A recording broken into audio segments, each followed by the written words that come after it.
নমস্কাৰ আজি এই ভিডিওটো বহুত দুখেৰে আৰম্ভ কৰিছো কিন্তু কিনো নকম ভাবি পোৱা নাই হলেও যেহেতু মই ভিডিও বনাই থাকো আৰু ৰাইজৰ মাজত কিছুমান পজিটিভ কথা কৈ থাকো গতিকে আজি আমাৰ দুখৰ সময়টো মানে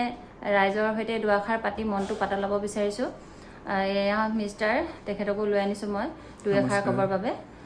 তুমি কোৱাচোন মই মানে ক'ব পৰা নাই হয়তো সৰুৰ পৰা সংগীতৰ লগত জড়িত গান গাওঁ গান ভাল পাওঁ গান লিখোঁ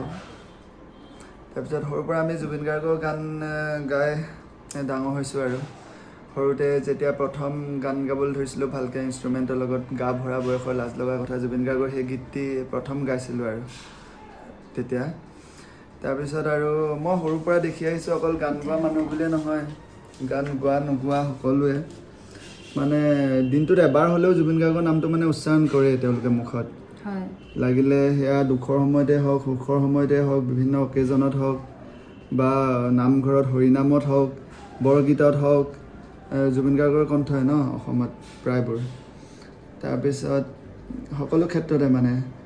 নৃত্য কৰিবৰ কাৰণে হওক বা ছিংগাৰসকলেতো দিনটোততো কিমানবাৰ জুবিন গাৰ্গৰ নামটো উচ্চাৰণ কৰে সেইটোতো ক'বই নালাগে সেইটো আৰু আজিলৈকে চাগে ময়ে চাগে মোৰ জীৱনত জুবিন গাৰ্গৰ নামটো চাগে 20,000 বাৰমান মুখত উচ্চাৰণ কৰিছোঁ 20,000 বাৰমান আৰু নৰ্মেল মানে গান নোগোৱা মানুহখিনিও হয়তো 3,000 4,000 বাৰ তেওঁ নিজৰ জীৱনত জুবিন গাৰ্গৰ নামটো উচ্চাৰণ কৰিছে মানে তেওঁ এজন কেনেকুৱা ব্যক্তি হ'ব লাগিব যাৰ নাম অসমত নোলোৱা মানুহ কোনোৱে নাই প্ৰায়বোৰ মানুহে মানে দিনটোত এবাৰ হ'লেও জুবিন গাৰ্গৰ নামটো উচ্চাৰণ কৰে মুখত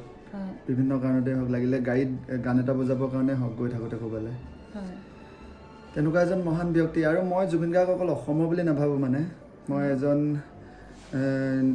মানে সংগীত প্ৰেমী হিচাপে বা গান গোৱা মানুহ হিচাপে মই এইটো ক'ব বিচাৰোঁ যে তেওঁৰ কণ্ঠটো মানে মোৰ সৰুৰ পৰা সেইটো অনুভৱ তেওঁৰ কণ্ঠটো অকল অসমৰ ধুনীয়া কণ্ঠ সেইটো নহয় মানে গোটেই ভাৰতবৰ্ষৰ ধুনীয়া কণ্ঠ সেইটো বুলি মই নকওঁ তেওঁ পৃথিৱীত মানে ভগৱানৰ সৃষ্টিৰ মানে এনেকুৱা এটা কণ্ঠ সেইটো মানে লতা মংগেশকাৰেও তেওঁৰ কণ্ঠৰ প্ৰশংসা বহুত বেলেগ ধৰণে কৰিছে সেইবোৰ আপোনালোকে গুগলত মাৰি চালে পাব বা ৱৰ্ল্ডৰ বিভিন্ন ছিংগাৰেও তেওঁৰ কণ্ঠৰ তুলনা বেলেগ ধৰণে কৰিছে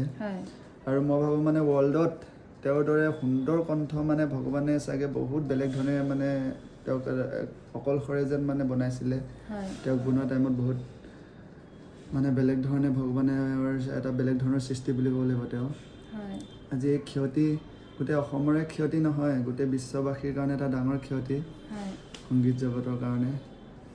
আৰু কাৰণ তেওঁ ইমান সোনকালেতো যাব সময় হোৱা নাছিলে নহয় জানো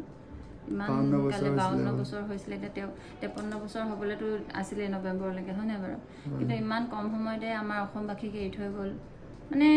গোটেই যেন অসমখন শূন্য হৈ গ'ল অসমত যেন এতিয়া খালী অনুভৱ প্ৰত্যেক ঘৰ মানুহে আজি যেন নিজৰ ঘৰৰ মানুহ কাৰোবাৰ কিবা এটা হৈছে কালিৰ পৰা মানুহে দোকান